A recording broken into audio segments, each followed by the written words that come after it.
आज की कहानी सुनाओ उससे पहले एक तस्वीर आपको दिखाना चाहता हूँ, वो भी दिल से। उसकी वजह ये है कि कुछ दिन पहले जब सोनम जिंदा और सुरक्षित लौट आई थी, तब मैंने कहा था कि सोनम तो जिंदा आ गई लेकिन भरोसा मर गया। उसके बाद ये तस्वीर दिखानी बहुत ज़रूरी है। इसलिए दिखानी ज़रूरी है कि जो उस दिन कहा था और जो ये तस्वीर है, दोनों अलग अलग चीज़ें हैं।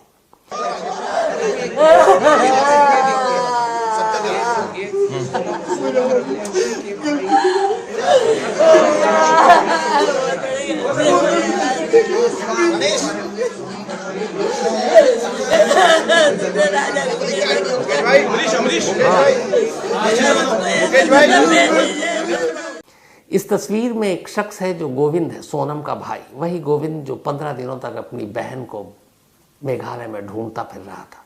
वही गोविंद जिसके पास 9 जून को सोनम का गाजीपुर से फ़ोन आया था। और इस वक्त वही गोविंद अपने सोनम के उसी ससुराल में है, यानी राजा रघुवंशी के घर पर, जिस राजा रघुवंशी का कत्ल खुद गोविंद की बहन सोनम ने किया, जो अब तक इल्ज़ाम है। राजा रघुवंशी के घर पर जब पहली बार पता चला कि सोनम ही कातिल है, तो सोनम की लगी तस्वीरों को फाड़कर जला दिया गया था।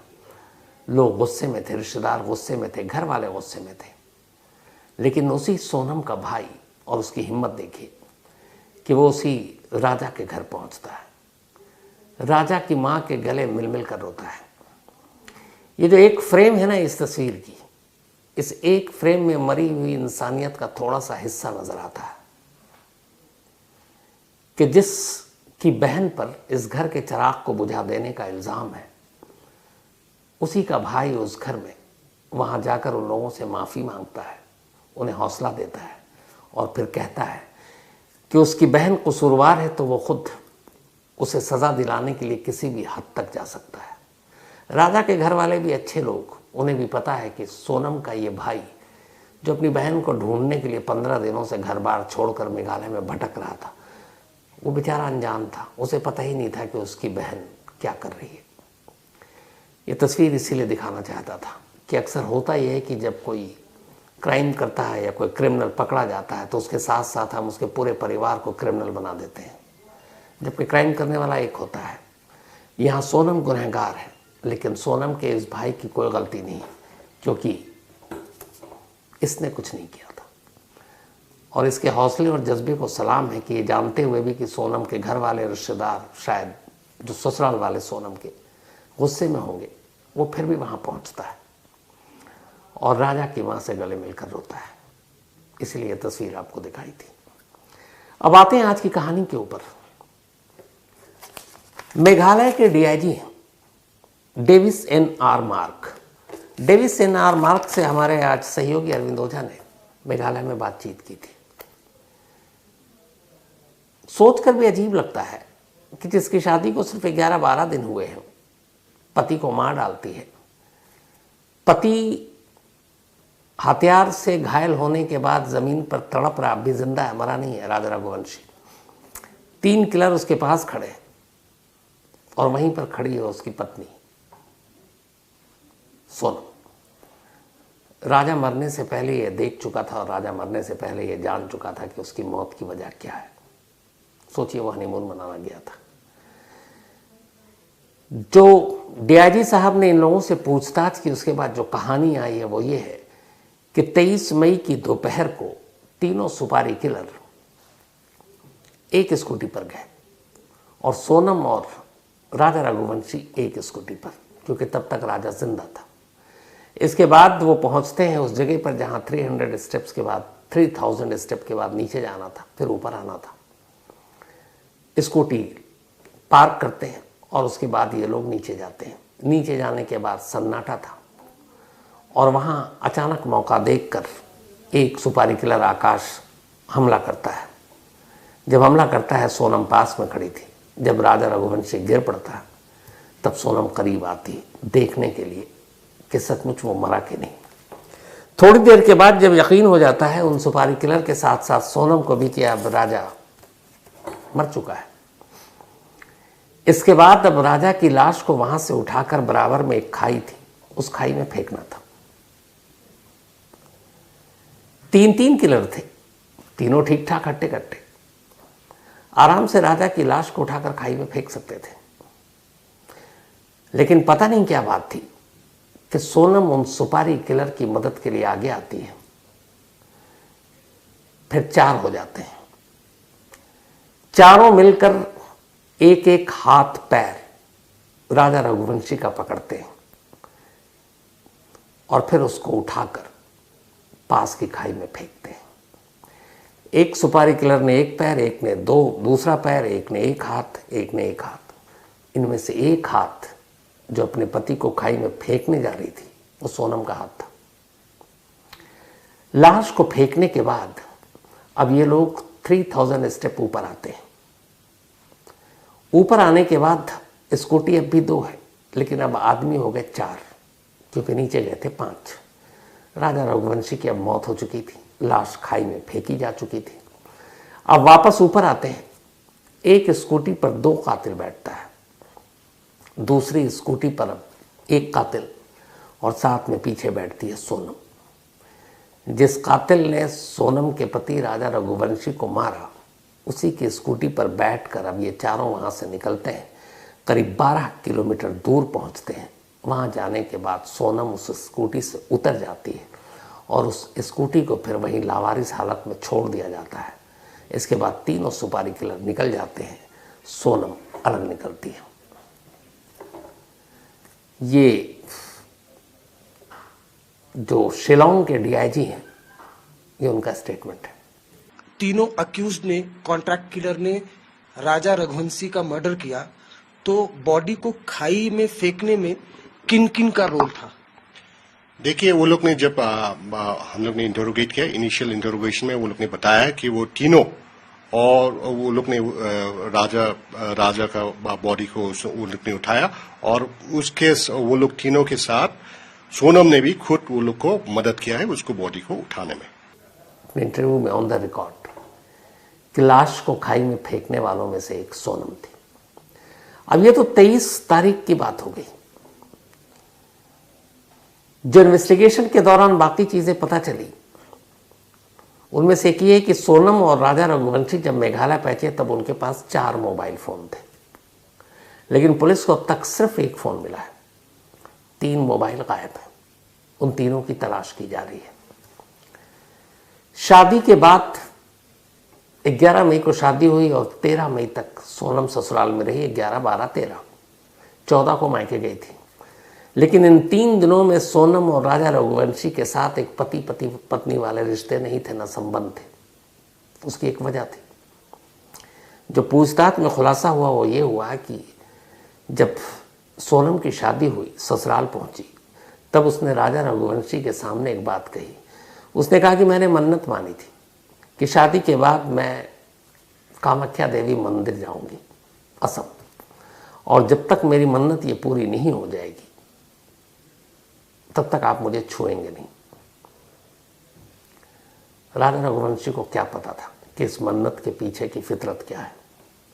उसने भी कहा जैसी सोनम की ख्वाहिश, और इसीलिए उन 3 दिनों में कभी उन दोनों के बीच पति पत्नी वाले संबंध नहीं बने और सोनम इंतजार कर रही थी। और इसके बाद वो मायके गई, फिर 20 को वहां से निकल गई। अब वो पहुंची गुवाहाटी। गुवाहाटी में उसने कामाख्या देवी मंदिर के दर्शन पूरे कर लिए। अब उसकी मन्नत पूरी हो गई। लेकिन सोनम होशियार, उसने कहा अब मेघालय चलते हैं, और वो मन्नत के बाद सीधे मेघालय पहुंच गई। और ये बात है 21 मई की। 20 मई को वो निकले थे, 21 मई को मन्नत पूरी हुई और वो अब मेघालय पहुंच चुके हैं। गुवाहाटी से ज़्यादा दूर है नहीं। मेघालय पहुंचने के बाद अब सोनम को इस बात का एहसास था कि मन्नत पूरी हो चुकी है, अब वो बहाना और नहीं कर सकती। राजा रघुवंशी को करीब आने से रोक नहीं सकती। तो इसी के बाद उसने मेघालय पहुंचते ही जो पहला काम था वो ये था कि 22 मई को ही राजा रघुवंशी को मार दिया जाए। 21 को पहुंची थी, 22 मई की प्लानिंग की थी, और प्लान ये था कि राजा रघुवंशी का कत्ल नहीं करना है ताकि शक ना हो। उसे एक सेल्फी मौत देनी है। किसी ऐसी जगह पर शिलोंग में जाएंगे या चेरापूंजी में जहाँ पर गहरी खाई हो, वहाँ से उसे धक्का देंगे और फिर वो मर जाएगा और उसके बाद यही बताएंगे ये एक हादसा था। लेकिन ख़राब मौसम, गहरे बादल और बारिश ने सोनम का ये प्लान बिगाड़ दिया था, तो वो हो नहीं पाया। अब सोनम परेशान हो गई थी, क्योंकि उसे पता था कि अब एक तो राजा रघुवंशी को लौटने की भी फिक्र थी। उसने कह दिया था वहाँ से 2 दिन में लौट आएगा। 21 को पहुँचा था, 23 को लौटना था। अब 23 की ही तारीख थी सोनम के पास, और 23 को वो ट्रैकिंग के लिए गए। लेकिन इत्तेफाक से उस दिन उन्हें कहीं कोई सन्नाटे में खाई नज़र नहीं आई कि जहाँ से धक्का दे सके। इसीलिए प्लान बी पे काम हुआ और सुपारी किलर को फिर कहा गया कि तुम ही मारो। लेकिन मारते वक्त वो वहाँ पे गवाह के तौर पर खड़ी थी। फिर कातिल के साथ ही, अपने पति के कातिल के साथ स्कूटी पर वापस गई। मर्डर के बाद वो लोग एक जगह थे जिसका नाम है मॉकोटॉक, वहां तक वो लोग एक साथ आए थे। कॉन्ट्रैक्ट किलर्स के पास वो लोग 2 स्कूटी में आए थे, और दूसरी स्कूटी में सोनम बैठ के, वो तीसरा मतलब 2 लोग एक स्कूटी में बैठे थे, और जो तीसरा जो कॉन्ट्रैक्ट किलर है उसके साथ सोनम बैठ के मॉकोटॉक बोल के एक जगह है वहां तक वापस आए थे। अब डीआईजी साहब ने यह खुलासा तो किया, एक और अजीब चीज हुई है, वो ये कि जब इन 5 से अलग अलग इंट्रोगेशन हुआ, अभी तक किसी को आमने सामने बिठाकर खुलासा नहीं, मतलब पूछताछ नहीं हो। इसकी वजह यह है कि अभी ऑफिशियली पुलिस कस्टडी नहीं मिली थी। आज मेघालय की कोर्ट में 5 आरोपियों को, 4 इंदौर से पहुंचे और यहाँ से सोनम को गाजीपुर से ले जाया गया था। तो इन 5 को आज दोपहर को मेघालय, बल्कि शिलांग की कोर्ट में पेश किया गया।